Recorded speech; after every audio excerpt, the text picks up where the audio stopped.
როიტერის ცნობით ამერიკის შეერთებული შტატების ადმინისტრაციამ 26 მილიარდი დოლარის დაფინანსება გაუყენა იმ შტატებს, სადაც ძირითადად დემოკრატებს მხარს უჭერენ. დაფინანსების შეზღუდვა შეეხო ნიუ-იორკში დაგეგმილ სატრანსპორტო პროექტებს, ასევე 16 შტატში ეგრეთ წოდებული მწვანე ენერგიის სფეროში დაგეგმილ პროგრამებს, მათ შორის კალიფორნიასა და ილინოისში. ცნობისთვის 1 ოქტომბერს სენატში ფედერალური მთავრობის დაფინანსების გაგრძელების შესახებ პროექტის დამტკიცება ვერ მოხერხდა, რის გამოც ამერიკის შეერთებული შტატების მთავრობამ ნაწილობრივ შეაჩერა მუშაობა. დემოკრატებსა და რესპუბლიკელებს შორის დავას ჩანდაცვის სფეროს დაფინანსებასთან დაკავშირებული საკითხები იწვევს. პარტიები ეგრეთ წოდებულ შატდაუნში ერთმანეთს ადანაშაულებენ, ეგრეთ წოდებული შატდაუნის გამო 750,000 ფედერალურ მოხელეს იძულებით მოუწია არაანაზღაურებად ჩვეულებაში გასვლა.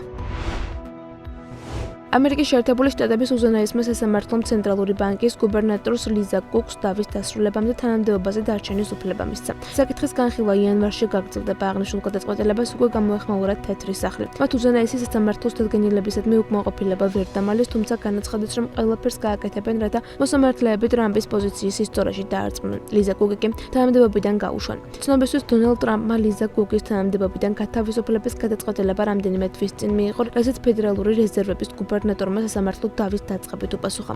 ტრამპი ამტკიცებდა, რომ კუკმა ფინანსური თაღლითობა ჩაიდინა, რაც პრეზიდენტს გუბერნატორის დათხოვნის სამართლებრივ უფლებას ანიჭებდა, თუმცა გუბერნატორის განმარტებით საქმე, რომელზეც ტრამპი საუბრობს, მის დანიშვნამდე პერიოდს ეხება. კუკის პოზიცია შტატების სასამართლოს პირველმა და მეორე ინსტანციებმა გაიზიარეს. ანალიტიკოსების შეფასებით, საქმე ტრამპი ლიზა კუკის წინააღმდეგ შეერთებული შტატების მართლმსაჯულების სისტემისთვის უდიდესი გამოცდაა და სწორედ მის მიერ გამოტანილი ვერდიქტი განსაზღვრავს, თუ რეალურად რამდენად დამოუკიდებელია ის პოლიტიკური ზეგავლენისგან. 150 მილიონი დოლარად შეფასებული ქონებით ბარონ ტრამპი სიმდიდრით უკვე უსწრებს დედამის მელანია ტრამპს, რაც დიდწილად ოჯახის ციფრული აქტივობის მართვაში მისი მონაწილეობით არის განპირობებული. ამერიკის შეერთებული შტატების პრეზიდენტის უმცროსი ვაჟის 19 წლის ბარონ ტრამპის ქონება სწრაფი ტემპით იზრდება და ბოლო გამოთვლებით 150 მილიონ დოლარს შეადგენს. ბარონის ქონება ტრამპთან საოჯახო კრიპტო ბიზნესის World Liberty Financial-ის დაწყების შემდეგ გაიზარდა. კომპანიის ამონაწერში ბარონ ტრამპი უფროსწმებთან ერთად თანადამფუძნებლადაა მოხსენიებული, მიუხედავად იმისა, რომ კომპანიაში მისი წილის შესახებ ინფორმაცია ცნობილი არ არის. სხვადასხვა კვლევა ადასტურებს, რომ მხოლოდ კრიპტოვალუტის გაყიდვებიდან 19 წლის ბარონ ტრამპმა უკვე მიიღო 80 მილიონი დოლარის შემოსავალი. WLFI-ის 2.3 მილიარდი ტოკენის გაყიდვის შემთხვევაში კი უმცროს ტრამპს 525 მილიონი დოლარის მიღების პოტენციალი აქვს. სხვადასხვა წყაროს თანახმად ბარონ ტრამპი პირველი იყო, ვინც ოჯახს კრიპტოვალუტის ბაზრის პოტენციალი გააცნო. სწორედ მისივე ინიციატივით დააფუძნა ოჯახმა WLFI-ს. ამასთან ბარონ ტრამპი არ ყოფილა პრეზიდენტის ერთ-ერთი ვაჟი, რომლის ქონებაც ბოლო თვეებში მნიშვნელოვნად გაიზარდა. Forbes-ის თანახმად თეთრ სახლში დონალდ ტრამპის მეორედ ვადით მოსვლის შემდეგ მისი შვილები კიდევ უფრო გამდიდრდნენ.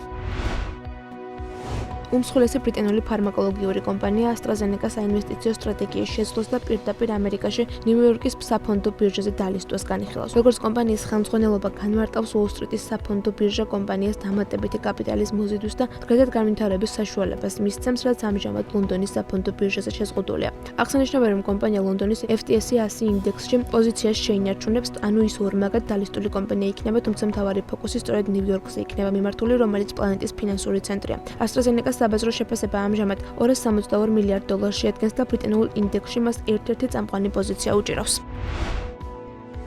რეკორდულად გაზრდილი ფასების მიუხედავად ინდოეთმა ოქროს და ვერცხლის შესყიდვა გაავარმა, როგორც ცნობილია, აგვისტოს განმავლობაში ქვეყანა 5.4 მილიარდი დოლარის ღირებულების 64 ტონა ოქროს და 452 მილიონი დოლარის ღირებულების 411 ტონა ვერცხლი იყიდა. შესყიდვების დიდი ნაწილი ქვეყნის ცენტრალურ ბანკზე მოდის, თუმცა ასევე განსაკუთრებული აქტივობით გამოირჩევიან იუველირები, რომლებიც სულ უფრო მეტ ოქროს ყიდულობენ. თავად საიუველირო აქტივობას ოქროს სამგაულები და გაზრდილი მოთხოვნა განაპირობებს, რადგან მოქალაქეები ფიქრობენ, რომ მომავალში ოქრო უფრო გაძვირდება. სწორედ ამიტომ ისინი ახლა სარგებლის მიღებას და ოქროს დაგროვებას ცდილობენ.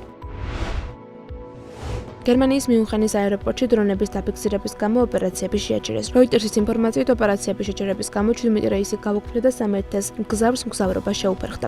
ამასთან აეროპორტიდან კიდევ 15 ავიარეისი შტუტგარტში, ნიურნბერგში, ვენასა და ფრანკფურტში გადამისამართდა. პირველად აფრიკის კონტინენტზე რუანდაში გამოსცადეს ავტონომიური ელექტრონული აეროპორტი EHang EH216S, რომელსაც შეუძლია ვერტიკალური აფრენა და დაფრენა. ინოვაციურ უპილოტო საფრენ აპარატს შეუძლია 100 მეტრამდე სიმაღლეზე ასვლა და განკუთვნილია ორი ადამიანის გადასაყვანად პილოტის მონაწილეობის გარეშე. ტრანსპორტი ავითარებს სიჩქარეს 130 კმ/სთ-მდე და შეუძლია 35 კმ-მდე მანძილის დაფარო. გარდა ამისა, მას მინიმალური ინფრასტრუქტურა ესაჭიროება, რაც მას იდეალურ გადაწყვეტად აქცევს მჭიდროდ დასახლებული ურბანული ტერიტორიებისთვის. სასწრაფო ფრენა სიმბოლურად სისტემატურად აყენებს რუანდას ცეთ ქალაქების გვერდით, როგორებიცაა დუბაი, პეკინი და პარიზი, სადაც მსგავსმა საფრენმა აპარატებმა უკვე გაიარეს ტესტირება. პროექტი ხორციელდება China Road and Bridge Corporation-ის და ჩინური კომპანია E-Heng-ის პარტნიორობის ფარგლებში, რომელმაც უკვე გამოსცა მსგავსი აპარატები აზიასა და ახლო აღმოსავლეთში. მიუხედავად იმისა, რომ აეროტაქსის სრულფასოვანი კომერციული გამოყენებისთვის რუანდამ ჯერ შესაბამისი მარეგულირებელი საკანონმდებლო ბაზა უნდა შეიმუშაოს, წარმატებული პირველი ფრენა გარდამტეხ მომენტად იქცა აფრიკისთვის ურბანული მობილობის განვითარების სფეროში.